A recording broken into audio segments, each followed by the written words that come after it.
bon avant l'âge de 10 ans. 50% là khởi phát trước 10 tuổi.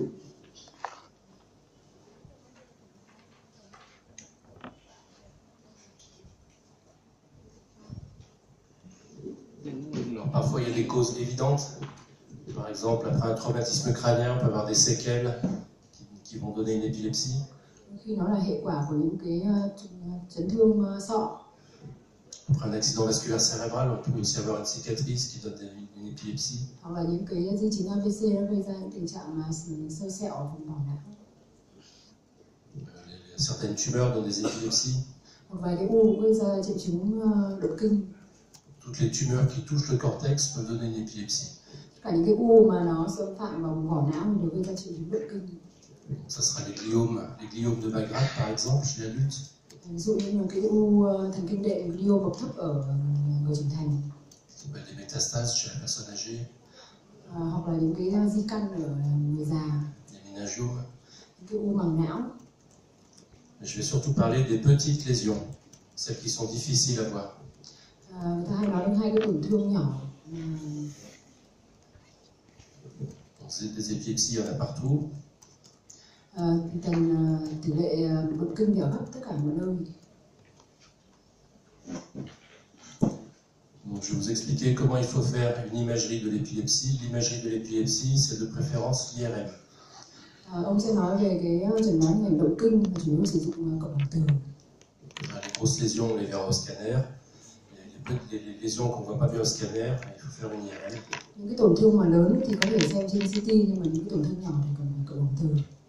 On va voir comment faire l'IRM et puis comment l'interpréter. Chúng ta hãy xem làm nào để chụp một cái phim cộng hưởng từ động kinh và cách đọc một cái phim cộng hưởng từ động kinh. Alors, je vous rappelle qu'il y a différents types de crises d'épilepsie. Ông ấy sẽ nói về các cái loại động kinh khác nhau. Il y a des crises généralisées, des crises partielles. Chia ra hai loại là động kinh toàn thể và động kinh cục bộ. Les crises généralisées, par exemple, c'est des crises tonico-cloniques chez l'adolescent, des crises comme ça.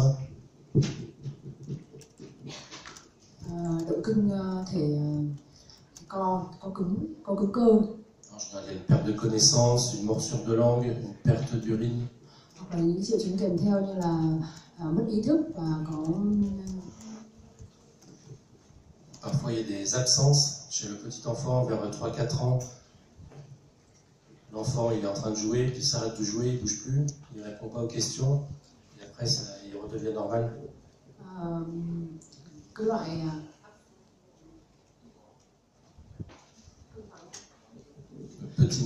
xong tức là cái cơn vắng ý thức ở trẻ nhỏ đang chơi bình thường, tự dưng nó mất ý thức và nó không đáp ứng với xung quanh, sau đấy lại quay trở lại trạng thái bình thường.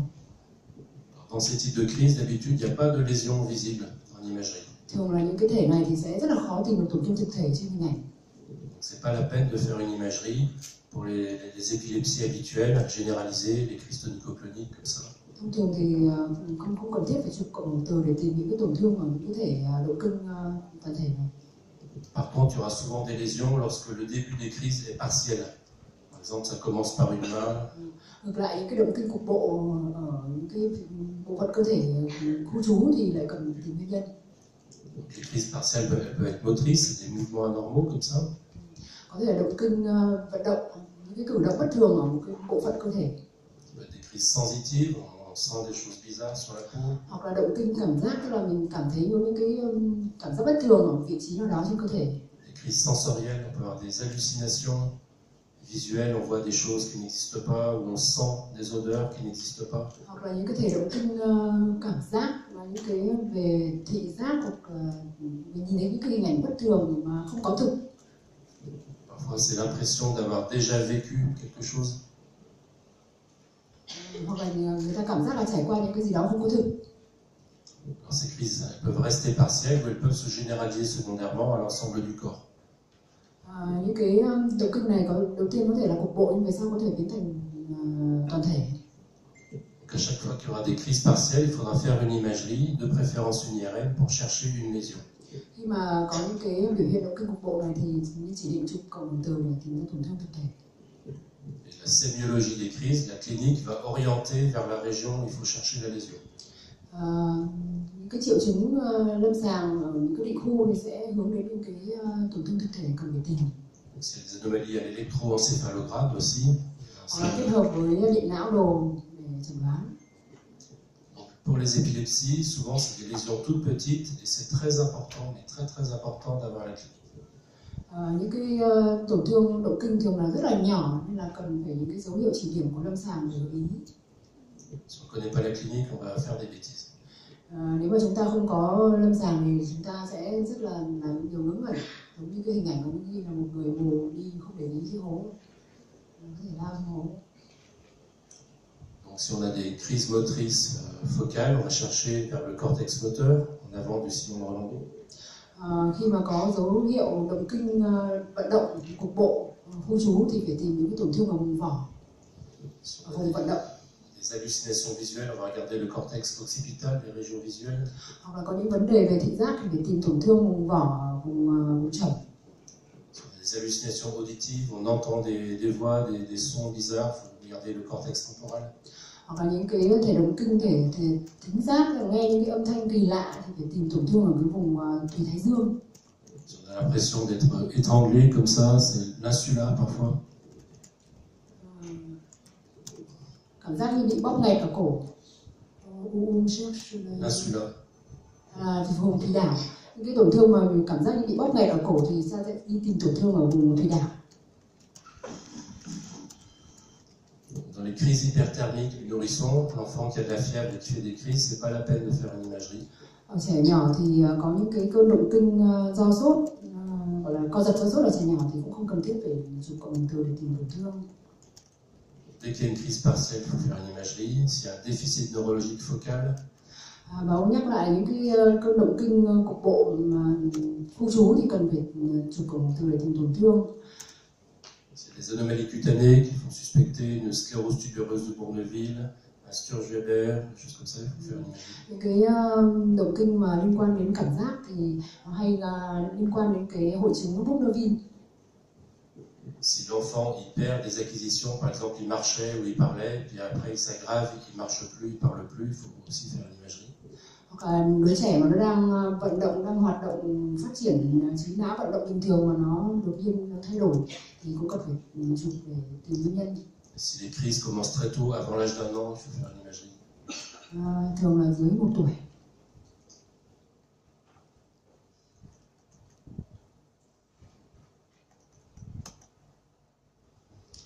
La technique de l'IRM va dépendre de la localisation de la lésion suspectée. Cái kỹ thuật của chụp cộng hưởng từ tùy thuộc vào vị trí của tổn thương. De façon générale, il faut faire une IRM, de préférence à 3 Tesla, mais à 5 Tesla c'est bon. Người ta nói là chụp cộng hưởng từ lực là 3 Tesla thì tốt, nhưng mà thực ra là từ 1.5 là có thể đánh giá được rồi. Il faut faire plusieurs séquences. Il faut faire une séquence 3DT1 qui montre bien la différence entre le cortex et la substance blanche. Cần phải chụp nhiều xung, và đặc biệt là cái xung T1 3D ấy, để đánh giá được cái sự phân biệt giữa chất trắng và chất xám rất là rõ. Il faut faire une séquence 3D flare, 3D T2 flare. Và xung 3D flare. C'est bien de faire du T2 en haute résolution. Xung T2 độ phân giải cao. Le T2, si on cherche une épilepsie temporale, on va faire des coupes coronales perpendiculaires aux hippocampes. Đối với những cái thể động kinh thể thái dương ấy thì là chụp cúp coronal đi qua vùng hải mã. Si on cherche une lésion du cortex moteur, on fera plutôt des coupes axiales, c'est plus facile à interpréter. Đối với những động kinh vận động thì nên chụp cúp cắt axial đi qua cái vùng rãnh trung tâm để tìm những cái tổn thương ở vùng hồi trước trung tâm. Si on ne voit pas de lésion, on peut éventuellement faire un T2 étoile pour chercher un cavernome ou une cicatrice d'hématome. Nếu những cái xung cơ bản mà chúng ta chưa tìm thấy tổn thương thì chúng ta chụp thêm xung T2 sao để phát hiện ra những cái ổ xuất huyết như cavernome. D'habitude, on ne fait pas d'injection pour y contraste. Thông thường thì chúng ta không sử dụng xung tiêm gadolinium. Sauf si on trouve une tumeur, à ce moment-là on injecte, mais d'habitude on n'injecte pas. Để tìm tổn thương u thì mới cần phải tiêm, còn thông thường thì chúng ta không cần tiêm.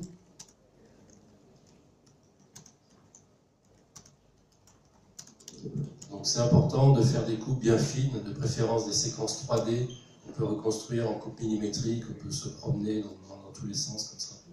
Cần phải chụp cốt cách rất là mỏng, vì thế mà chúng ta dùng zoom 3D để có thể tái tạo để có cái hình ảnh thực sự là sắc nét.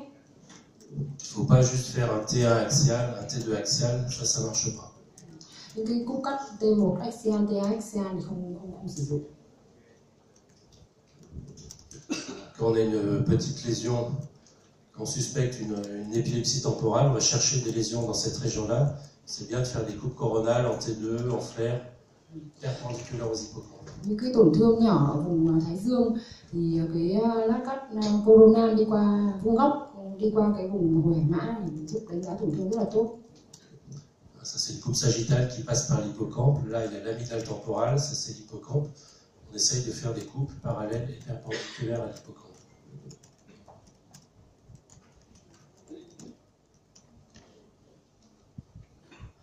Ông chỉ là đây là cái cúc corona đi qua cái vùng hải mã, đây là hải mã, còn đây là cái amidam của thùy thái dương. Cái cúc quất này là song song với cái mặt phẳng đi qua cái hải mã này để tạo ra cái hình ảnh bên cạnh. Voilà, là l'hippocampe en IRM en T1, là des coupes parallèles à l'hippocampe, la perpendiculaire à l'hippocampe. Đây là cái hồi hải mã, cái mặt phẳng đi qua hồi hải mã thì ta dùng các cái cúc cắt corona vuông góc với cái đường này thì tạo ra sẽ đánh giá được cái tổn thương. Par contre, si c'est une épilepsie frontale, occipitale, pariétale, rolandique, on fera plutôt des coupes parallèles au plan CACP, le plan habituel. Còn những cái vị trí tổn thương khác như ở thùy trán, thùy đỉnh, thùy trầm thì chúng ta vẫn dùng cái mặt phẳng CACP thông thường. Alors, on voit plus de lésions sur une IRM à 3 Tesla qu'à 1,5 Tesla. Chúng ta sẽ tìm được nhiều tổn thương hơn ở trên IRM 3 Tesla hơn là trên 1,5 Tesla. C'est bien d'avoir une antenne performante avec plusieurs canaux.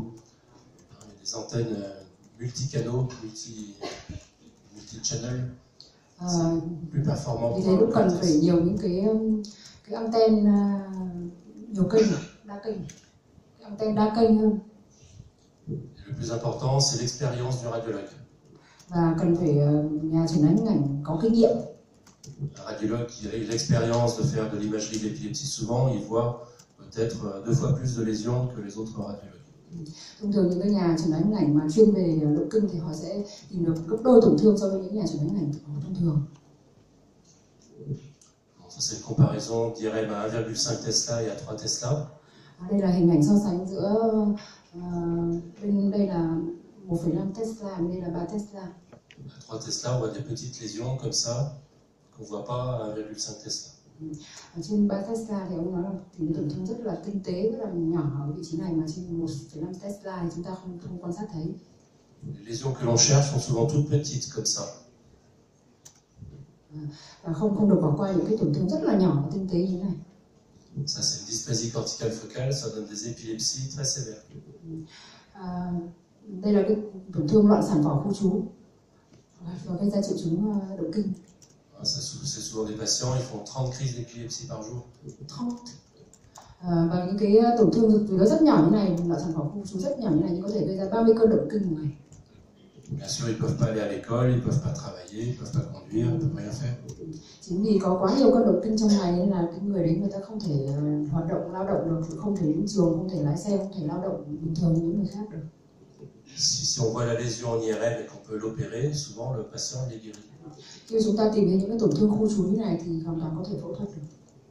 Pour ça, il faut bien regarder. Vì thế cần phải tìm rất kỹ để phát hiện tổn thương. L'épilepsie, c'est ce qu'il y a de plus dur en neuroradiologie. Dur. Plus difficile.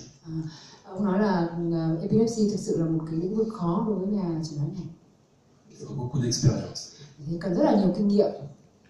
Ça fait au moins 25 ans que j'en fais et j'apprends tous les jours encore. 25 ans. Et moi, ça fait au moins 25 ans que je fais de l'IRM de l'épilepsie. Et tous les mois, j'apprends des nouvelles choses. Ông nói là ông ấy có kinh nghiệm 25 năm làm về động kinh, chẩn đoán ngành động kinh, nhưng mà mỗi một ngày ông đều học một điều mới. C'est vraiment difficile. Thật sự là khó, nhấn mạnh là thực sự khó. Alors des fois, il y a des grosses lésions quand même. On peut avoir des grosses malformations du cortex, par exemple. Đôi khi thì cũng có những cái dị tật bẩm sinh vùng vỏ rất là lớn. Souvent, c'est des petites lésions qui sont pas très visibles. Còn ngược lại thì có những cái tổn thương cực nhỏ, cực tinh tế và rất là khó phát hiện. On va voir l'interprétation d'une IRM en fonction des régions du cerveau. Đọc hình ảnh độ kinh thì đọc theo hệ thống, theo từng phân vùng. D'habitude, on ne fait pas comme ça. On commence par regarder la région qui est suspecte d'être à l'origine de l'épilepsie. Par exemple, c'est une épilepsie temporale. On regarde très bien le lobe temporal pendant longtemps. Thường thì phải định hướng được cái tổn thương dựa vào lâm sàng, định hướng xem nó tổn thương ở cái vùng nào thì ta bắt đầu vào cái vùng đó và xem rất là kỹ ở cái vùng đấy để phát hiện ra tổn thương. On va commencer par la ligne médiane. Trước tiên là tập trung vào vùng đường giữa. Sur la ligne médiane, il y a très peu de lésions qui donnent des épilepsies. Vùng đường giữa thì cũng khá là ít tổn thương gây ra triệu chứng động kinh. Et surtout, ça donne des épilepsies très spéciales. Tổn thương ở vùng đường giữa này thì gây ra cái cơn động kinh rất là đặc biệt. Ce sont des crises de fou rire. Fou rire, c'est quoi? Des crises de rire. Những cái động kinh ở vùng đường giữa này thì gây ra những cái cơn cười. C'est l'épilepsie gélastique. Gélastique. Cái tên động kinh này là động kinh gélastic, tức là bệnh nhân có những cái cơn cười vô cớ. C'est rare. Rất là hiếm gặp. Parfois, c'est associé à des pubertés précoces. Hoặc là có thể kết hợp với cái triệu chứng là dậy thì sớm. Quand on a ce genre de tableau clinique, il faut chercher une lésion dans le plancher du troisième ventricule ici. Dựa vào cái bệnh cận lâm sàng mà chúng ta đi tìm cái tổn thương ở vùng đường giữa, đặc biệt là cái vùng sàn của não thất ba. Ça c'est une malformation, c'est un amartome hypothalamique. Đây là một cái dị tật bẩm sinh hay gọi là một cái hamartome ở cái vùng dưới đồi. C'est une boule de substance grise dans le plancher du troisième ventricule. Đây là một cái khối chứa các cái chất xám nằm ở phía dưới của cái sàn não thất ba. Alors souvent, ça n'a pas tout à fait le signal de la substance grise. C'est souvent un peu en hyposignal T1, un peu en hypersignal T2. Thông thường thì nó cũng không có hoàn toàn tín hiệu của chất xám mà nó có thể có tín hiệu hỗn hợp. Ça ne prend pas le contraste. Và nó không bấm thuốc. Ça ne grossit pas. Và cũng không phát triển tăng kích thước. Il n'y a pas d'œdème autour. Và không hoàn toàn xung quanh là không có phủ não. Alors, ça peut être gros, ça peut être petit. Kích thước của nó có thể từ nhỏ đến lớn. Donc ici, on a un épaississement du plancher du troisième ventricule. Ici. Khi mà chúng ta nhìn thấy một cái vùng sàn của não thất ba mà thấy nó dày lên như thế thì phải nghĩ đến một cái tổn thương. Sur les coupes sagittales, on a l'impression que c'est au milieu de la tête. Mais souvent, en fait, c'est attaché d'un côté ou de l'autre. Ici, c'est attaché à gauche. Trên mặt phẳng sagittal chính giữa thì tổn thương nhìn thấy như vậy, nhưng mà trên phía mặt phẳng corona này thì có thể tổn thương nó lệch sang phía bên trái này.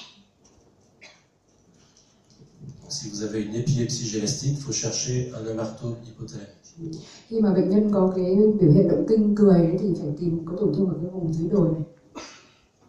Si vous n'avez pas la clinique, parfois vous pouvez rater ces lésions. Nếu mà chúng ta không có dấu hiệu thông tin về lâm sàng thì có thể chúng ta bị bỏ qua tổn thương. Qu'est-ce que vous voyez là? Ông hỏi là trên hình ảnh này nhìn thấy cái gì?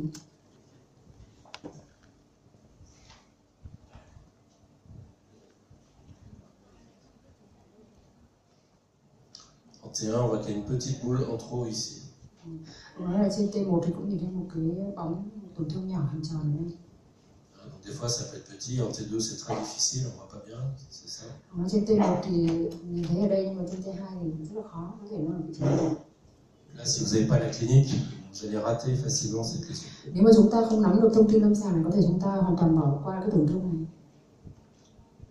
Voilà, c'est à peu près la seule lésion sur la ligne médiane qui donne des épilepsies.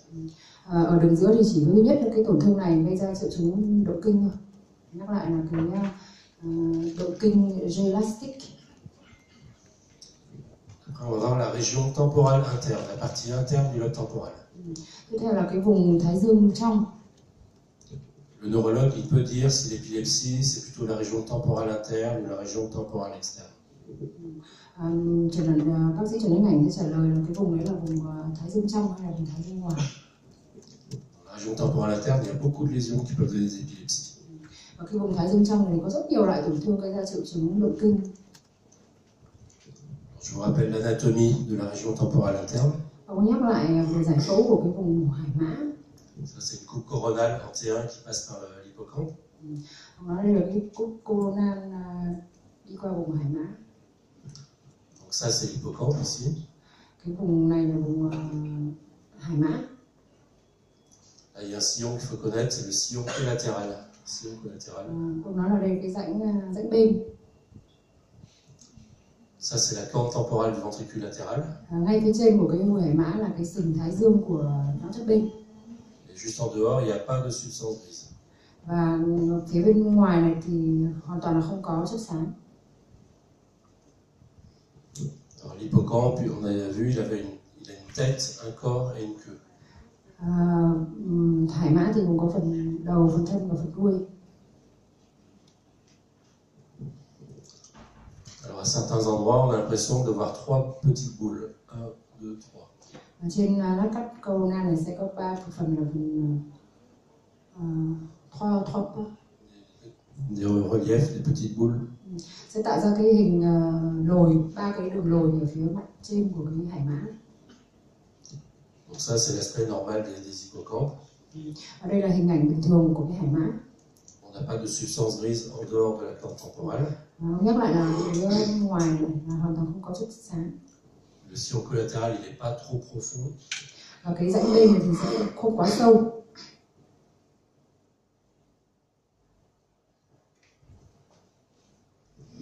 Alors, des premières causes d'épilepsie temporale, c'est la sclérose hippocampique. Cái tổn thương đầu tiên gây ra triệu chứng thần kinh ở vùng thái dương này là cái sơ hóa của hải mã. On aura une diminution de volume, une atrophie de l'hippocampe et un hypersignal T2 effleure de l'hippocampe. Tổn thương này thì sẽ biểu hiện là teo hồ hải mã và có cái tăng tín hiệu trên T2. Qu'est-ce que vous voyez sur ces images? Ông hỏi là trên hình ảnh này các bạn tìm thấy tổn thương gì? Qu'est-ce que c'est comme séquence? Đây là xung gì? Ça c'est du T2 et ça c'est du T2 flare. Hàng phía trên thì là T2 và hàng phía dưới là flare, T2 flare. Est-ce que vous voyez des anomalies? Chúng ta có tìm thấy tổn thương trên cái hình ảnh này không?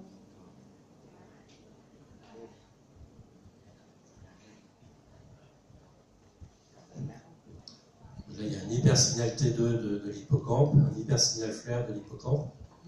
Ông nói là sẽ tổn thương nó có tăng tín hiệu ở trên T2 và tăng tín hiệu trên flare. L'hippocampe, il est un peu atrophique par rapport aux images normales qu'on a vues tout à l'heure.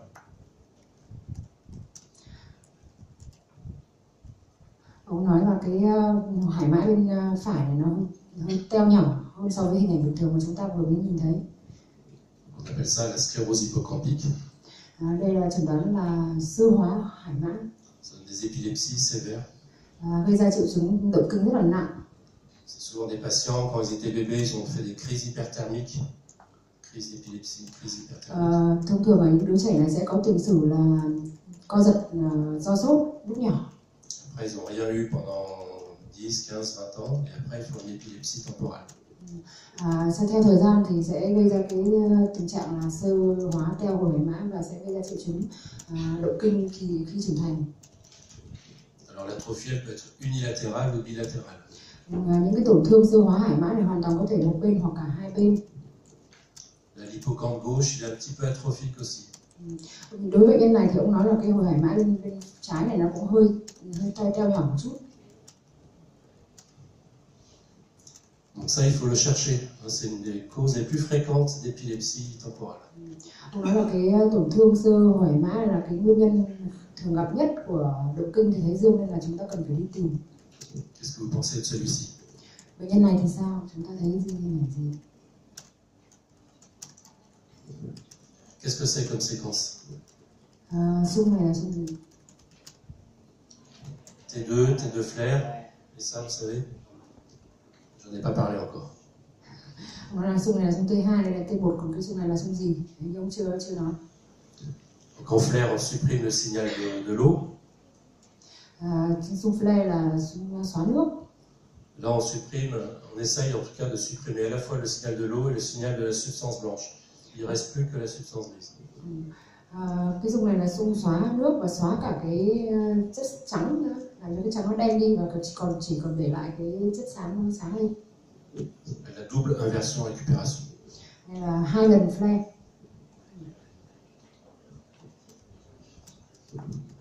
C'est pas très utile. C'est double inversion, non, double inversion récupération. Inversion IR. Đây là dung IR, tức là làm cho cái phân biệt chất xám và chất trắng rất là rõ lên. C'est IR. C'est une espèce de T2 IR. T2, mais on supprime à la fois la substance blanche et le liquide. Bản chất đây là cái dung T2 nhưng mà là T2 đã đảo ngược, nó làm xóa cái dịch não tủy và cái chất trắng cũng bị xóa đi, làm cho cái chất xám nó sẽ nổi bật lên. Alors qu'est-ce que vous voyez? Ông hỏi là tổn thương ở đây là gì?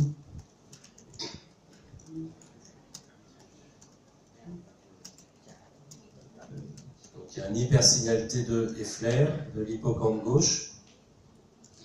Tổn thương tăng tín hiệu của cái hải mã bên trái trên T2 và flare. Il est un peu atrophique. Và hơi teo nhỏ. Alors souvent, vous avez l'idée que quand la corde temporale est élargie, c'est un bon signe d'atrophie de l'hippocampe. Thông thường thì cái sừng thái dương của não thất bên này sẽ rộng ra khi mà có cái sự teo nhỏ của hồi hải mã. Ça c'est pas vrai. Vous voyez, on peut avoir une atrophie de l'hippocampe sans élargissement de la corde temporale. Nhưng mà điều này cũng không hoàn toàn là như thế. Vì bệnh nhân này là teo của hải mã nhưng cái sừng thái dương này thì nó vẫn bình thường, nó không bị rộng ra. On peut avoir un élargissement de la corde temporale sans atrophie de l'hippocampe. Tức là không có rộng thùy thái dương thì cũng không có nghĩa là không teo hồi hải mã. Alors parfois dans les scléroses hippocampiques anciennes, sévères, on peut avoir une atrophie un petit peu du pôle temporal, la partie antérieure du lobe temporal, elle peut être un peu atrophique. Đối với những bệnh nhân mà động kinh nặng ấy, thì có thể kèm theo nó teo nhỏ cả cái phần phía trong của phần trong của cái thùy thái dương. On peut avoir aussi un hypersignal T2 ou flair de la substance blanche par rapport à la côté.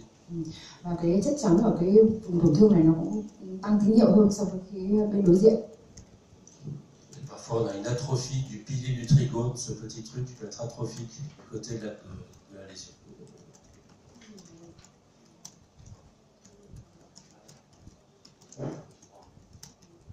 Atrophie du trigone. Oui, mais c'est pas important parce qu'on le voit rarement, donc c'est pas la peine de connaître. Ông nói là có thể kết hợp với cái teo cái vùng trụ vòm này, nhưng mà cái này cũng thường là cũng không hay gặp và cũng khó phát hiện. Et là, qu'est-ce que vous voyez? Trường hợp này thì thấy tổn thương gì? Qu'est-ce que c'est comme séquence? Xung là xung gì? T2, un liquide blanc. T2 bởi vì là dịch não tủy màu trắng. Donc il y a encore un hypersignal T2 et une atrophie de l'hippocampe à gauche. Tương tự như thế thì đây là cái teo của hồi hải mã bên trái và tăng tín hiệu trên T2. Là, c'est des formes sévères. C'est quand on fait un cours, on montre les diapos les plus, on voit le mieux. Souvent, c'est plus discret. Bệnh nhân này là bệnh nhân nặng nên là nhìn nó rất dễ, còn thông thường thì rất là khó phát hiện. Il faut bien regarder, bien ouvrir les yeux. Vì thế phải tìm rất kỹ.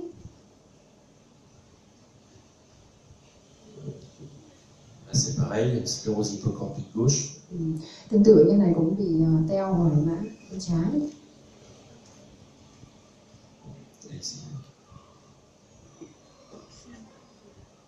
C'est pareil, il y a encore une grosse atrophie de l'hippocampe à gauche. Tương tự với một cái teo nặng, teo nhiều của cái hồi hải mã bên trái. Qu'est-ce que c'est comme séquence? Ở đây là xung gì?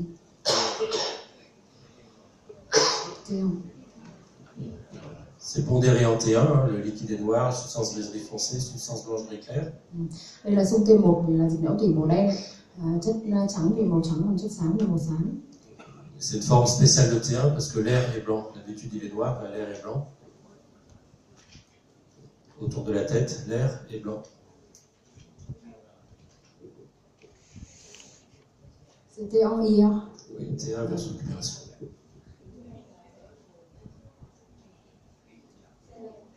De la tête. Ông nói là đây là T1 đảo ngược. IR ấy, vì là cái mỡ khí ở xung quanh đầu này thì nó màu trắng. Théoriquement, c'est des séquences où on voit mieux la différence entre la substance grise et la substance blanche que sur les autres terres. Cái xung này giúp cho phân biệt rõ chất xám và chất trắng để phát hiện được cái tổn thương. Souvent, si on fait un 3DT1, c'est aussi bon qu'une inhalation récupération. Thông thường thì cái xung 3D T1 ấy cũng có thể rất là tốt để đánh giá rồi. Alors, parfois, on a une grosse amygdale temporale ici. Đây là một cái tổn thương amygdale thủy thái dương bên trái phải rất là to. Ça, on ne sait pas exactement à quoi ça correspond. Và cũng không biết được là cái tổn thương này thì gây ra triệu chứng gì. Parfois, il y a des petites malformations, des lésions de dysplasie. Có thể nó chỉ là một cái dị tật bẩm sinh, loạn sản hay loạn dưỡng, loạn sản. Mais parfois, il n'y a rien du tout. Parfois, c'est secondaire à des crises d'épilepsie qui sont ailleurs. Đôi khi nó cũng không phải là nguyên nhân thực thể của động kinh mà có thể là thứ phát sau động kinh, nó gây ra to quá phát của cái amygdale thái dương. Et là, qu'est-ce que vous voyez? Bệnh nhân này thì chúng ta tìm thấy hình ảnh tổn thương gì?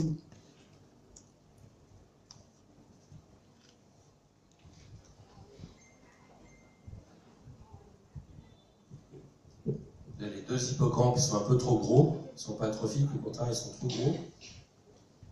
Ils sont un petit peu trop gros. Bệnh nhân này thì ngược lại, cả hai bên hải mã thì nó lại to ra. Ils sont un peu en hypersignal T2 par rapport au reste du cerveau. Và nó tăng tín hiệu trên T2. Donc ça peut donner des épilepsies temporales, des troubles de mémoire, des troubles du comportement. Đây là một cái viêm não. Đây là một cái viêm não hệ viền sẽ gây ra cái tình trạng rối loạn về trí nhớ, nhận thức. On appelle ça l'encéphalite limbique. Souvent c'est auto-immun, maladie auto-immune.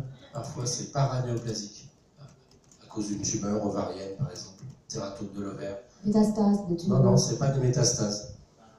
C'est paranéoplasique. Cái này hay gặp trong hội chứng cận ung thư, u ở nơi khác không, biểu hiện trên não là hội chứng cận ung thư. C'est pas très fréquent. Si on donne des corticoïdes, le patient il va mieux. Vậy những cái trường hợp này thì điều trị corticoid thì cái triệu chứng nó sẽ thuyên giảm. Si on arrête les corticoïdes, des fois ça recommence. Nếu mà không sử dụng corticoid thì triệu chứng nó sẽ lại tăng lên. Quand on a ça, il faut chercher une tumeur, notamment une tumeur ovarienne, un tératome de l'ovaire. Với trường hợp tổn thương như thế này thì phải tìm những cái u nguyên phát, là u teratome buồng trứng.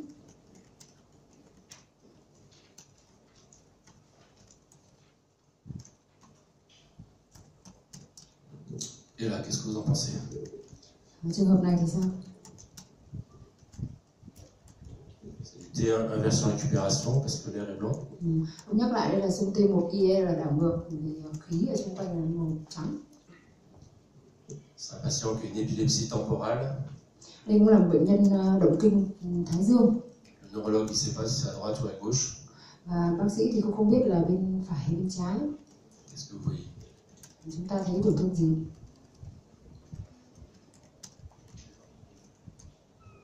Chúng ta là động illusion de corte temporale de ventricule latéral.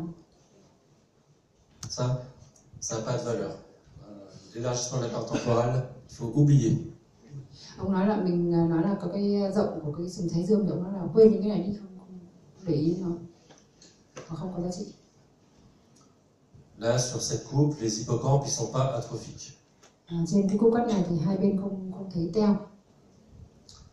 Mais là, l'hippocampe, il est pas assez large. Vous voyez, il est un peu en forme de boule, il n'est pas assez large. Cái hầu hải mã, cái vùng này nó dày lên, nó không thấy rộng. Et le sillon collatéral, il remonte un peu trop haut, il est un peu trop profond. Cái rãnh bên này thì nó đi lên hơi sâu. Như lúc nãy ông nói là cái rãnh bên thì nó không đi lên quá sâu, nhưng cái trường hợp này thì cái hầu hải mã nó hơi ngắn theo chiều ngang, và cái rãnh bên này nó đi lên sâu quá.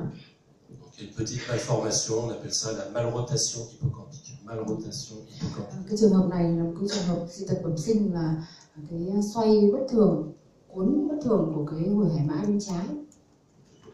Vous voyez autre chose? Chúng ta tìm thấy tổn thương gì khác nữa không?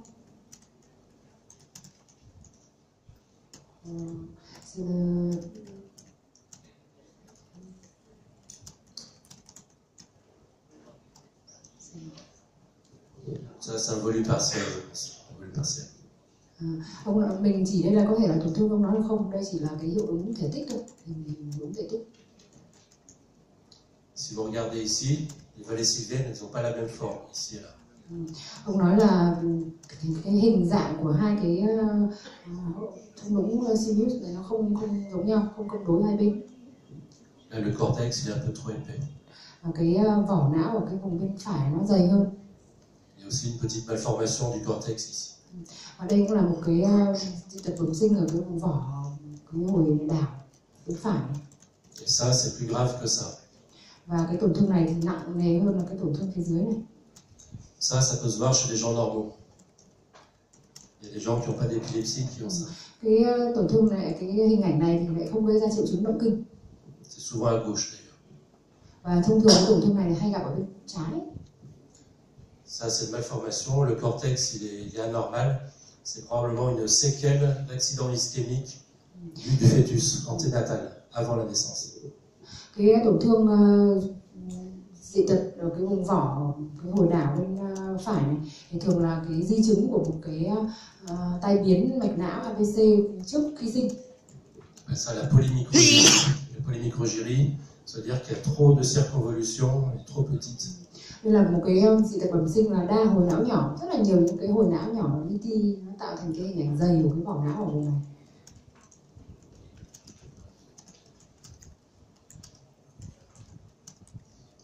Et là, Và đây thì sao?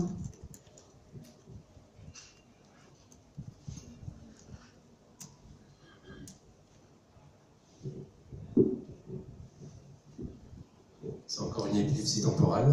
Đây cũng là một trường hợp động kinh thái dương, thể thái dương. C'est du T2, là du T1 inversion récupération. Đây là T2 và đây là T1 đảo ngược. L'hippocampe droit, il est normal. Cái hải mã bên phải này thì là bình thường. L'hippocampe gauche, il n'est pas assez large et le sillon collatéral est un peu trop profond. Đây cũng là một trường hợp tương tự, cái hải mã bên trái này nó không to, bề ngang nó ngắn và cái rãnh bên nó cũng đi lên sâu. C'est encore une petite malformation ici. Và đây cũng là một cái dị tật bẩm sinh bất thường cuốn xoay của cái hải mã bên trái. Et là, Và trường hợp này thì sao? Tương tự. je vous montre que des cas faciles. Ông ấy luôn đưa ra hình ảnh dễ, ca dễ để chúng ta làm quen trước. Alors, là, on a l'impression que l'hippocampe, il est coupé en deux, qu'il y a la substance blanche au milieu.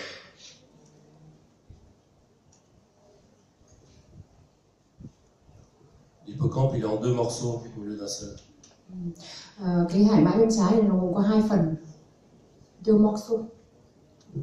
Deux morceaux, au lieu d'être un seul morceau, il est... Ý ông nói là cái hải mã bên này nó bị tách đôi ra thành hai phần. C'est encore une malformation de l'hippocampe. Và đây cũng là một cái dị tật bẩm sinh ở vùng hải mã bên trái. Ça, c'est sûrement responsable de l'épilepsie. C'est pas comme les petites malrotations. Ça, parfois, ça peut être normal. Đối với cái dị tật bẩm sinh mà xoay cuốn bất thường của hồi hải mã thì nó thường không gây triệu chứng, nhưng mà cái trường hợp dị tật bẩm sinh này tách đôi của cái hồi hải mã này thì lại gây ra triệu chứng động kinh. Vous voyez autre chose? Chúng ta nhìn thấy tổn thương gì khác nữa không? Là, c'est difficile. Tổn thương này thì là khó.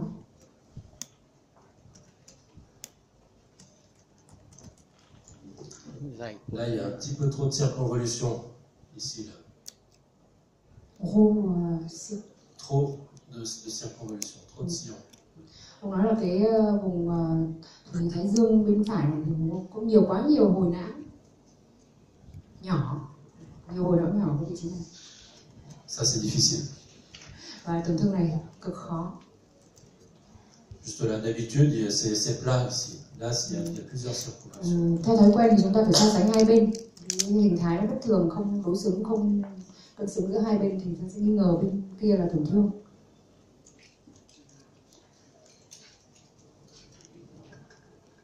Et ça, est-ce que vous connaissez? Il y a un petit kyste ici, juste au-dessus de l'hippocampe. Đây là một cái nang ngay ở phía trên của hồi hải mã. Ça, le kyste neuroépithélial. Đây là một cái nang biểu mô thần kinh. Một cái nang biểu mô thần kinh. D'habitude, ça donne pas d'épilepsie. Và những cái nang này thì cũng thường là không gây ra triệu chứng động kinh.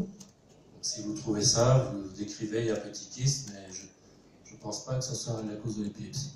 Khi mà chúng ta mô tả thì chúng ta cũng mô tả đây là một cái nang biểu mô thần kinh, nhưng mà nhiều khả năng là không gây ra triệu chứng động kinh.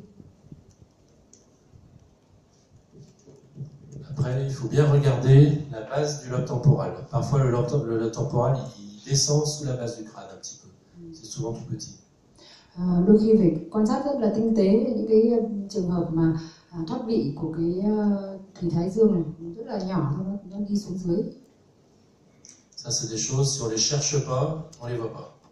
Nếu mà những cái tổn thương nhỏ như này c'est assez fréquent. Mà chúng ta không quan sát tỉ mỉ thì sẽ bỏ qua. Và những cái như này thì cũng rất là hay gặp. Si on fait un scanner, on verra un petit trou dans la base du crâne en haut. Khi chúng ta làm CT scan mà cái cửa sổ reconstruction 3D. Oui. Đây là cái cửa sổ tái tạo 3D, cửa sổ xương, thấy một cái lỗ nhỏ ở đây. Parfois c'est gros, là par exemple, il y a un gros trou dans la base du crâne avec le lobe temporal qui descend. Đôi khi cái lỗ này nó rất là lớn và cái thùy thái dương nó chui tọt xuống qua cái lỗ này. Donc il faut toujours bien regarder le lobe temporal, l'hippocampe, est-ce qu'il est atrophique, est-ce qu'il est pas mal formé. Và ông nhắc lại là phải rất là quan sát kỹ cái vùng thái dương xem là nó có dị tật bẩm sinh, bất thường xoay hay là tách đôi hay là teo hồi hải mã, hoặc là trường hợp khuyết xương sọ gây ra tình trạng thoát vị thùy thái dương như này. Il faut regarder le cortex partout, puis il faut bien regarder la base du lobe temporal, voir s'il descend pas sous la base du crâne. Ngoài ra thì cần phải quan sát kỹ vỏ não chất xám ở tất cả những vị trí khác ngoài cái thùy thái dương, như một vài cái tổn thương kết hợp lúc nãy chúng ta xem là những cái thoát vị vỏ não do khuyết xương sọ này. Parfois on a des petites tumeurs bénignes qui sont responsables d'épilepsie. Đôi khi có những cái u lành tính cũng gây ra là nguyên nhân của động kinh. Là par exemple, on a une lésion un peu hétérogène avec des petits kystes comme des bulles de savon. Cái tổn thương này là một cái khối tín hiệu không đồng nhất, có những cái bóng nang nhỏ này, giống như cái bóng xà phòng ấy. Ça la dinette, dysembryoplastie neuroépithéliale. Đây là cái hình ảnh điển hình của cái dinette. Ça peut être petit, ça peut être gros. Cái u này có thể nhỏ và cũng có thể kích thước lớn. Parfois ça prend le contraste, parfois ça prend pas le contraste. Cái khối u này có thể bắt thuốc hoặc cũng có thể không bắt thuốc. Le traitement il est chirurgical, il faut enlever la lésion. Điều trị là bằng cách là phẫu thuật cắt bỏ cái phù này đi. Donc c'est presque toujours bénin, d'habitude ça grossit pas ou très très lentement. Cái u này thì thường là lành tính và nó sẽ không phát triển kích thước to lên và thời gian kéo dài rất là lâu. Très rarement ça peut se transformer en tumeur maligne. Và rất là hiếm khi nó chuyển dạng ác tính.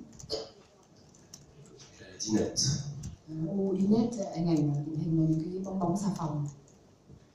Donc là il y a aussi une lésion ici avec des petits kystes, là il y a une petite prise de contraste. Tương tự cái tổn thương ở cái vùng này là có cái bóng nang nhỏ trên T2 và sau tiêm thuốc thì nó ngấm thuốc. Donc là ça peut être soit une dinette, soit une autre lésion, un gangliogliome. Cái tổn thương này thì cũng có thể là dinette mà cũng có thể là một cái tổn thương gangliogliome. Qu'est-ce que vous en pensez? Với trường hợp này thì sao? Chúng ta tìm cái tổn thương gì?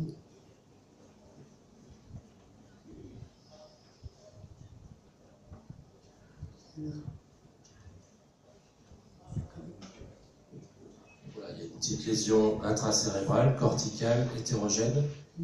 Một cái tổn thương trong trục intrahepatic, tổn thương trong trục tín hiệu không đồng nhất, có cái vùng nang nhỏ.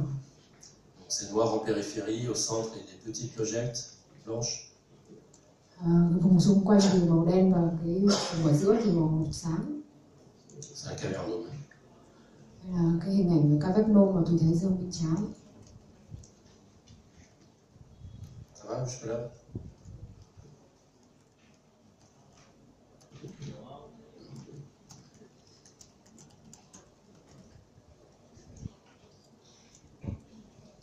L'épilepsie, c'est pas très facile. C'est des petites choses qu'on cherche. Hein. Et là encore, c'est des choses bien visibles que je vous montre. Vous verrez tout à l'heure, il y a des choses plus difficiles. Ông ấy nói rằng là động kinh thì rất là khó, và cái tổn thương nó rất là nhỏ, nên là phải tinh tế quan sát tỉ mỉ mới phát hiện ra được. Et là, qu'est-ce que vous en pensez? Bệnh nhân này thì chúng ta thấy tổn thương gì?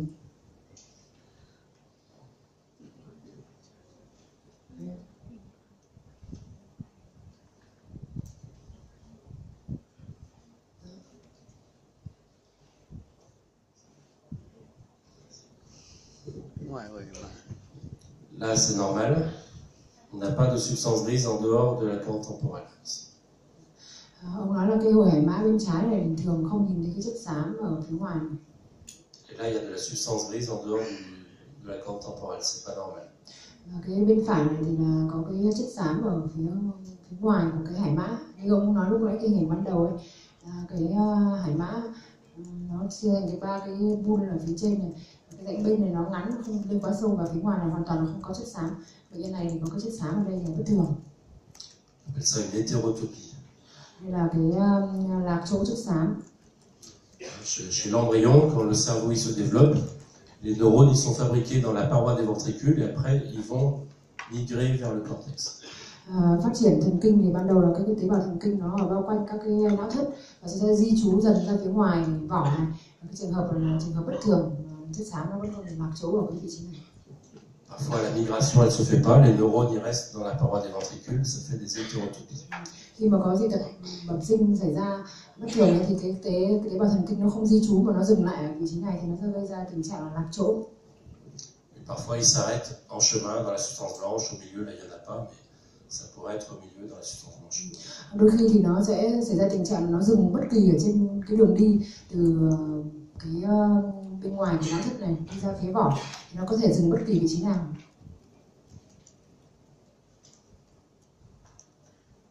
Et là, qu'est-ce que vous en pensez? Bệnh nhân này thì sao? Bệnh nhân này thấy tổn thương gì?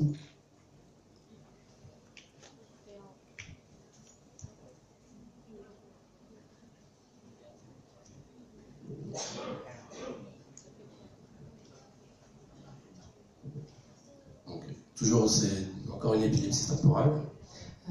Vẫn là một cái tổn thương động kinh thái dương. On regarde, on commence par les hippocampes, là c'est normal. Bên này thì bình thường. Il n'est pas atrophique, il n'y a pas d'hypersignal T2, il n'est pas mal formé. Cái hình dạng hải mã này hoàn toàn bình thường, không có tăng tín hiệu, không có teo, không có bất thường hình dáng. Ensuite on suit le cortex, on ne voit pas d'anomalie spéciale. Cái vỏ vùng này thì cũng không thấy bất thường. Il n'y a pas d'hétérotopie. Và cũng không thấy có lạc chỗ chất xám. De l'autre côté, là, le cortex il est un peu atrophique. Và cái vùng đối diện thì cái vỏ này nó bị teo, teo. Voilà, peut-être que l'hippocampe il est un peu atrophique aussi. Và cái hải mã thì cũng thấy teo. En T1 il y a une espèce de trou. Và trên T1 thì ta nhìn thấy cái vùng khuyết. C'est une séquelle, soit de traumatisme, soit d'accident ischémique, n'importe quoi.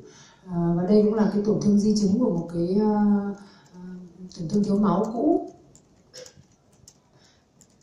tổn thương sơ hóa vỏ của thùy thái dương bên trái, thứ phát sau chấn thương sơ sẹo hóa.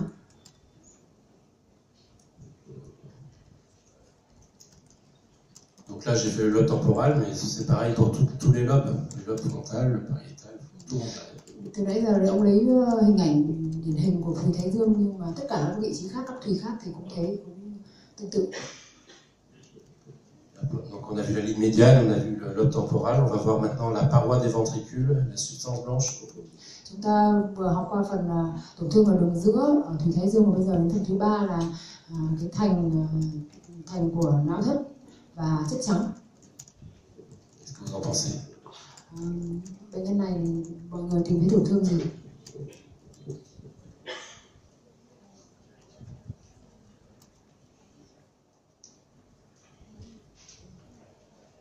C'est une lésion nodulaire subventriculaire. Voilà, il y a plein de nodules dans la paroi des ventricules des deux côtés.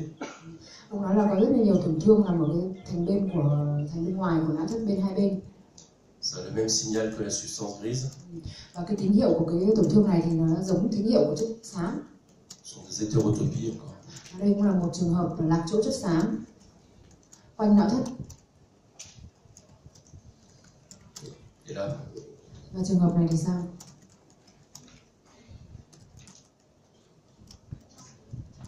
c'est pareil. Trường hợp này cũng tương tự. Peut-être qu'il y a aussi trop de sillons, trop de circonvolutions un peu partout dans la tête. Trường hợp này thì có kết hợp thêm là nhiều đa hồi não ở toàn bộ hai bán cầu. Et puis là, il y a la substance grise qui va trop loin entre le ventricule et le cortex. Et la substance grise, c'est pas normal. Và bên trái thì có một cái rãnh cuộn não nó đi vào quá sâu, tiến sát vào cái thành ngoài của cái não thất bên trái này. Chẩn đoán cái này cũng là lạc chỗ chất xám quanh não thất. Et là, qu'est-ce que vous en pensez? Cái trường hợp này thì sao?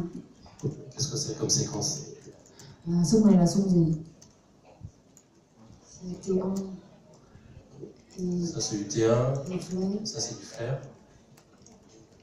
Qu'est-ce que vous voyez? C'est multiple lésions corticales hypersigniales sur flair. Oui. Et puis, il y a aussi des petits nodules dans la paroi des ventricules. Và cả những cái nốt ở phía dưới của cái màng não thất hai bên. Là, ils n'ont pas le même signal que la substance grise, donc ce ne sont pas des hétérotopies.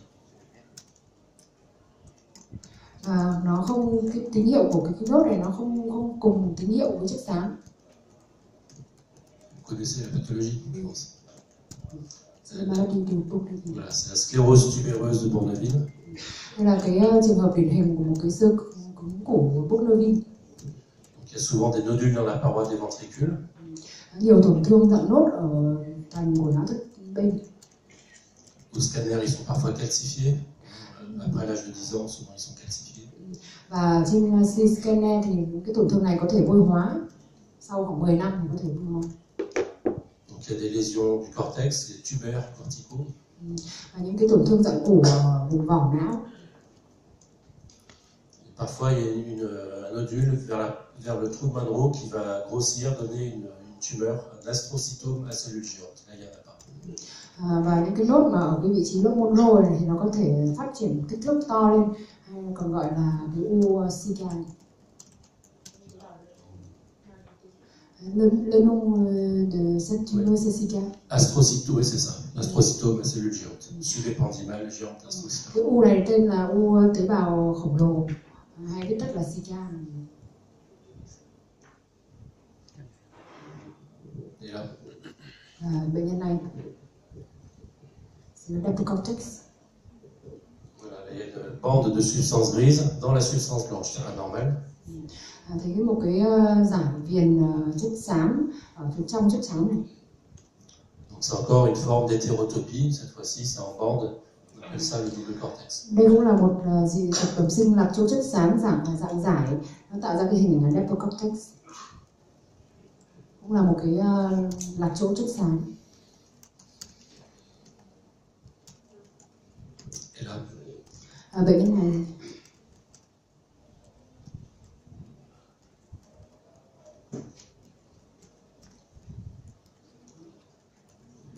voilà, là il y a encore des hétérotopies en bande, mais juste en arrière, c'est une forme un peu partielle, juste seulement en arrière, ça existe des fois. Bệnh nhân này thì cũng là một cái lạc chỗ chất xám dạng giải nhưng mà lại nằm ở phía sau. Đôi khi cũng có những trường hợp như này. Et là, Bệnh nhân này thì sao?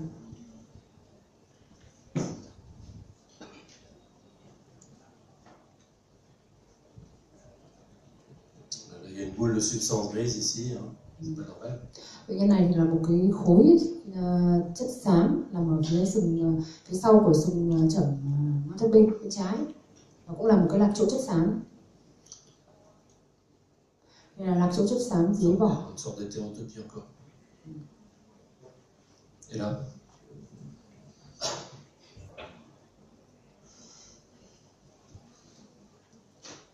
Hétérotopie. voilà, il y a une grosse lésion de substance grise probablement ici. Hein. Đây cũng là một trường hợp lạc chỗ chất xám, là khối, một cái khối toàn là chất xám. Parfois on peut avoir un doute avec une tumeur. Cái khối này có thể nhầm lẫn với một cái khối u. C'est probablement pas une tumeur parce qu'il n'y a pas d'effet de masse. Đây không phải là một cái u vì nó không gây ra hiệu ứng khối gì cả. Si on a un doute, on peut faire une spectroscopie. Nếu mà chúng ta còn nghi ngờ thì chúng ta có thể làm cộng hưởng từ phổi. La spectroscopie, elle est normale, c'est comme le cerveau normal. Cộng hưởng từ phổi là hoàn toàn bình thường, giống như phổi một cái não bình thường. Et là, normal ou pas? Bệnh nhân này thì bình thường hay không bình thường? Non. Voilà, il y a une grosse malformation hein, de presque tout l'hémisphère. Bệnh nhân này là một cái dị tật bẩm sinh bất thường ở gần như là cả một cái bán cầu bên phải. La polymicrogyrie, il y a trop de circonvolutions, trop petites, trop rapprochées. Đây cũng là một cái dị tật bẩm sinh đa hồi não nhỏ, có rất là nhiều những cái hồi não nhỏ li ti. La substance grise va trop profond jusqu'au niveau du ventricule. Và những cái rãnh cuộn này thì nó quá sâu, đi sát vào phía trong, sát đến bờ của não thất bên. Et là, Và bệnh nhân này thì sao? C'est une malformation. voilà. Donc là, il y a de la substance grise qui va du ventricule jusqu'au cortex. Đây là một cái dị tật bẩm sinh, một cái khe có chất xám bao quanh, nó đi tiến sát từ vỏ vào phía sát thành ngoài của cái não thất bên phải này. Il y a le ventricule qui est un peu déformé en face. Và cái hình dạng của cái não thất bên này cũng bị biến đổi, biến dạng đi. Il y a des petits vaisseaux en face, souvent il y a des petits vaisseaux. Và đối diện là có một cái mạch máu nhỏ. La voûte est un petit peu épaissie par rapport à l'autre côté, un peu épaissie. Và cái vỏ não ở vùng này thì nó có cái xương sọ ở vùng này thì nó cũng hơi dày hơn so với cái bên đối diện. Donc on a une fente comme ça qui est bordée de substance grise, on appelle ça la schizencéphalie. Và những cái tổn thương dị tật bẩm sinh mà chúng ta nhìn thấy có một cái khe dịch não tủy thông thương giữa răng dưới nhện ở phía vỏ này vào cái bờ bên của não thất bên này, và lót được bởi hai thành là cái chất xám này, thì là một cái dị tật bẩm sinh nứt não điển hình. Donc la schizencéphalie elle peut être fermée comme ça, les deux bords ils se touchent. Cái nứt não thì nó có cái thể là thể đóng, tức là cái khe dịch não tủy nó rất là kín và hai bên là chất xám nó dính sát vào nhau. Elle peut être ouverte. Hoặc là cái khe này có thể nó mở rộng. Et là, qu'est-ce que vous en pensez? Và đây là cái trường hợp thứ hai, là cái khe nó mở rộng nhưng mà cái thành của nó thì vẫn lót bởi chất xám. Donc il y a à la fois une schizencéphalie fermée ici, une schizencéphalie ouverte ici. Ở đây có hai cái khe nứt não, khe nứt phía trên thì là đóng, chỉ nhìn thấy cái viền chất xám đi từ ngoài vào trong, còn cái khe dưới này thì là mở rộng ra bên trong là chứa dịch não tủy. La schizencéphalie, il y a souvent des vaisseaux à l'intérieur de la fente. À l'intérieur. Oui, on voit des petits vaisseaux. Và trong cái lòng của cái khe nứt não này thì thường có những cái mạch máu nhỏ ở phía bên trong này. C'est pas une malformation vasculaire, hein, c'est juste les vaisseaux qui passent pas à l'endroit habituel. Đây không phải là một cái bất thường về mạch máu mà nó chỉ là những cái mạch máu nhỏ nó đi ở trong cái vùng này thôi. Vous voyez autre chose? Chúng ta còn nhìn thấy tổn thương gì khác nữa không? Il n'y a pas de septum lucidum. Quand il y a une schizencéphalie, le septum lucidum il est absent. Cái này còn kết hợp một cái dị tật bẩm sinh nữa là cái bất sản của cái vách trong suốt, hai cái não thất bên nó hợp nhất thành một. La schizencéphalie, c'est encore un accident ischémique anténatal. Thường là cái dị tật bẩm sinh này là hệ quả của di chứng của một cái tổn thương ischemic, tức là tổn thương nhồi máu thời kỳ bào thai, fetal, trong thời kỳ bào thai. On va voir le cortex maintenant un peu plus. Và phần thứ tư là chúng ta tìm hiểu về những bất thường ở vùng vỏ.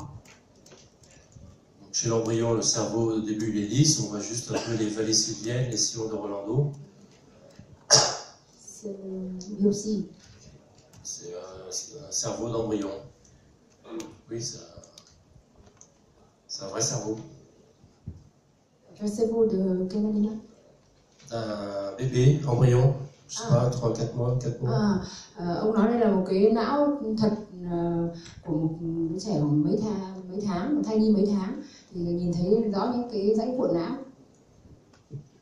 Progressivement, donc quand le cerveau il se développe, les sillons ils vont devenir plus nombreux, ils vont se creuser, le cerveau va grandir. Trong quá trình phát triển bào thai thì từ một cái não mà nó rất sơ khai, nó rất là ít cái rãnh cuộn này, thì dần dần nó phát triển dần lên và tạo thành rất là nhiều rãnh cuộn não như thế này khi trưởng thành. Alors quand on fait une IRM cérébrale chez le fœtus ou chez le bébé, surtout s'il est prématuré, il faut tenir compte de l'aspect normal pour l'âge.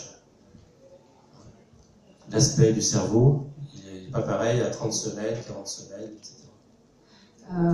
Khi làm cộng hưởng từ ở thai nhi ấy, thì cái hình thái của não thì nó khác nhau tùy theo giai đoạn của thai và tùy giai đoạn của tuổi, như là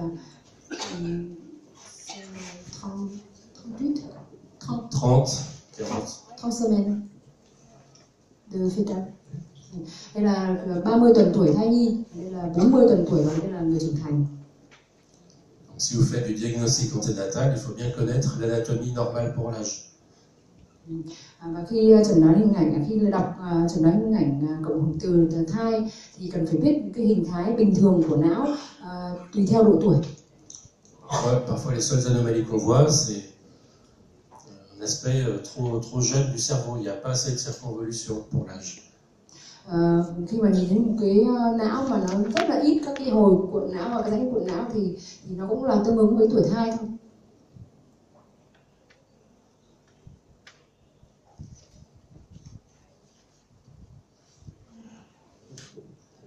Là, c'est une grosse malformation cérébrale. Il n'y a pas assez de circonvolution, pas assez de sillon. On appelle ça la lysencéphalie. Đây là một cái dị tật bẩm sinh não trơn, không có nhiều những cái hồi não và rãnh cuộn não. Cái bề mặt của não rất là trơn, phẳng. Donc ça c'est grave et en plus souvent c'est génétique. Parfois les autres enfants, s'il y a d'autres enfants qui vont naître, ils auront la même malformation. Cái dị tật bẩm sinh này thì thường là có tính chất di truyền. Đứa trẻ tiếp theo ra đời thì cũng sẽ có khả năng gặp cái hội chứng này, cái dị tật bẩm sinh này. Là c'est pareil, il y a un petit peu plus quand même de circonvolution, mais en arrière c'est quand même très lisse. Tương tự cái bệnh nhân này thì cái vùng vỏ não ở cái thùy trẩm phía sau này rất là phẳng, nhẵn.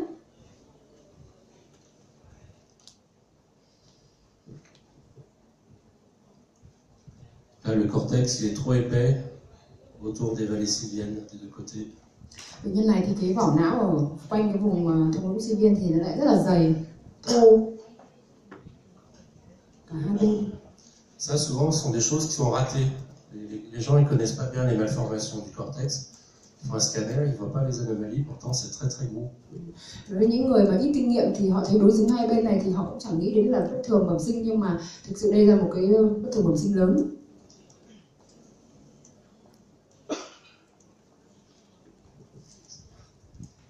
Et là, qu'est-ce que vous en pensez? Trường hợp này thì chúng ta thấy tổn thương gì?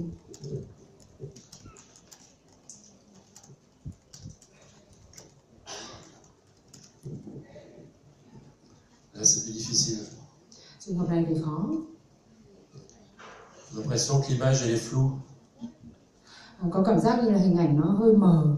On voit moins bien la différence entre le cortex et la substance blanche que d'habitude. Chúng ta không thấy có sự phân biệt rõ chất trắng và chất xám ở vùng vỏ này. C'est encore une sorte d'hétérotopie, mais c'est très discret, on voit pas très bien, c'est juste un peu flou. Ở đây cũng là cái trường hợp lạc chỗ chất xám nhưng mà rất là kín đáo, khó phát hiện.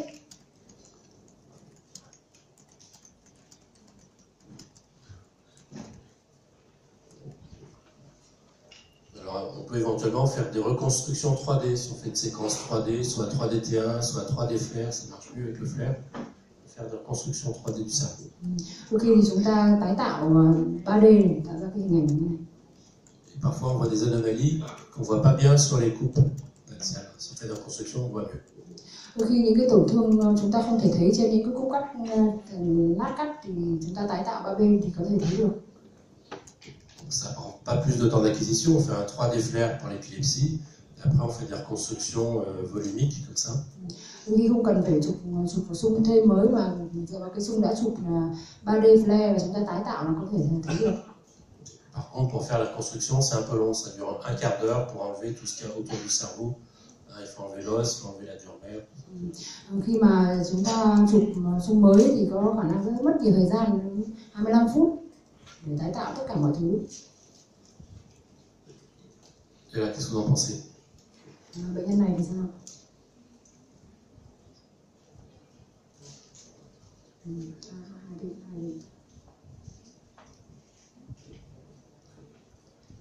Le cerveau il est un peu trop lisse en arrière. Ông nói là cái vỏ não ở vùng này cũng rất là nhẵn phẳng ở vùng phía sau này. Encore une fois, c'est plus facile si vous avez la clinique. Le neurologue il vous dit c'est une épilepsie occipitale. C'est plus facile. Chẩn đoán ngành sẽ nói với nhà lâm sàng là đây là cái tổn thương vùng thủy trầm có thể gây ra động kinh vùng trầm. Et là, normal ou pas?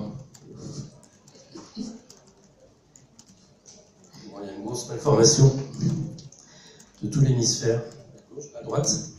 Đây là một cái dị tật bẩm sinh lớn ở cả một cái bán cầu bên phải. Ça l'hémimégalencephalie. Đây là dị tật bẩm sinh là não khổng lồ phi đại là nửa bán cầu. Et là, Bệnh nhân này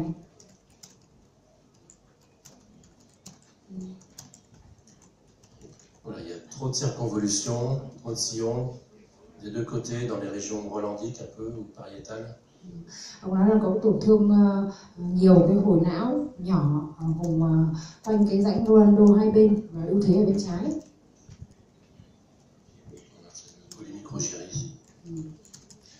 Donc il y a des formes bilatérales. Quand c'est bilatéral, parfois c'est dû à des maladies génétiques. Ça peut recommencer chez les autres enfants. Cái bệnh này có thể là liên quan đến di truyền và có thể lặp lại ở đứa trẻ tiếp theo. Là, par exemple, il y a trop de circonvolutions dans les régions pariétales en arrière. Đây cũng là dị tật bẩm sinh ở cái vùng thùy trầm, thùy đỉnh. Các cái rãnh cuộn nó rất là sâu, tiến sát vào trong. Et là, il y a le cortex qui va trop profond dans la région pariétale. Cái rãnh cuộn não rất là sâu, tiến sát vào cái vùng thùy đỉnh bên trái. La construction 3D, ça fait comme un trou. Khi tái tạo 3D thì nó tạo ra hình ảnh giống như một cái lỗ ở đây. Đây cũng là một cái dị tật bẩm sinh đa hồi não nhỏ ở vùng thùy đỉnh bên trái.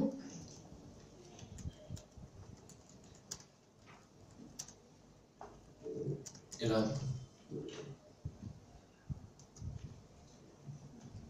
lạc chất xám.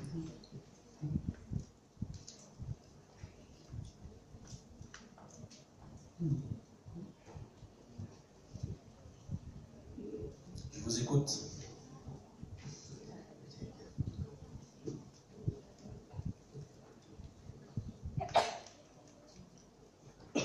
Là, je pense qu'il n'y a rien. C'est peut-être la seule région où il n'y a rien. Ông nói là chỉ có một cái vùng đấy thôi thì không nói được điều gì. Non, je sais pas. Peut-être qu'il y a quelque chose, mais je ne crois pas. Ông bảo có thể là cái gì đấy nhưng không nghĩ là bất thường. Je pense que c'est un volume partiel. C'est des coupes un peu épaisses. Ça, c'est une vieille IRM. C'est quand j'étais interne. La dame, je l'ai revue il n'y a pas longtemps. Elle est toujours vivante. Elle a toujours son épilepsie. Cái này có thể là một cái hiệu ứng thì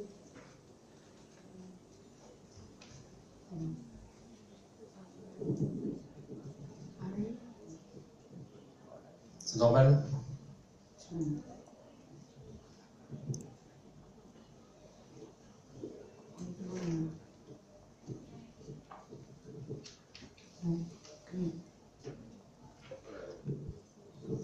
Ici, la vallée sylvienne, elle n'a pas la même forme que de l'autre côté. Regardez les vallées sylviennes si elles ont la même forme. Là, elle n'a pas la même forme. Ông nói là cái hình thái của hai cái rãnh sinh viên ở hai bên nó không giống nhau.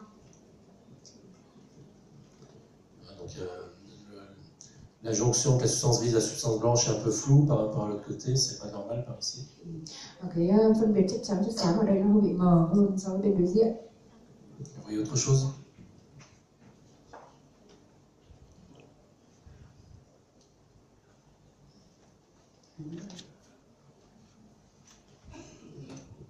Là, il y a une petite hétérotopie. Tout ça, c'est des petites hétérotopies peut-être. Và đây cũng là một cái lạc chỗ chất xám, dạng nốt, giấy bỏ. Vous voyez autre chose? Comment on différencier entre volume spatien et une autre. Il faut faire des coupes dans différents plans, des coupes millimétriques, en axial, en coronal. Vous voyez si c'est volume partiel ou pas. Vì lúc nãy có một cái nốt ở cái vùng bên cạnh này mình chỉ đấy phải tổn thương không, đúng không? Ở đấy chỉ là cái hiệu ứng thể tích thôi. Thế mình hỏi là làm nào để mà phân biệt được đấy là hiệu ứng thể tích hay là một cái nốt thực sự, thì ông nói là cần phải xem trên nhiều mặt cắt chứ không xem trên một mặt cắt đơn thuần mà có thể nói được. C'est tout.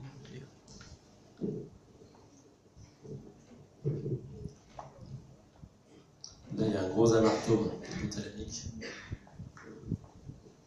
Bệnh nhân này có một cái amartome rất là to ở vùng ở dưới đồi bên trái. Je vous assure qu'il existe. Je refais une IRM il y a 1 mois ou 2. Il est toujours là. Và cái tổn thương này sau khi làm lại cộng từ một lần nữa thì nó vẫn thấy được. Donc quand on trouve une lésion, il ne faut pas s'arrêter de chercher. Sau khi đã tìm thấy tổn thương ở một vùng rồi thì cũng không dừng lại mà ta phải tìm ở các vùng khác nhau nữa. Nous, quand on trouve une lésion, notre cerveau il est content, il arrête de réfléchir.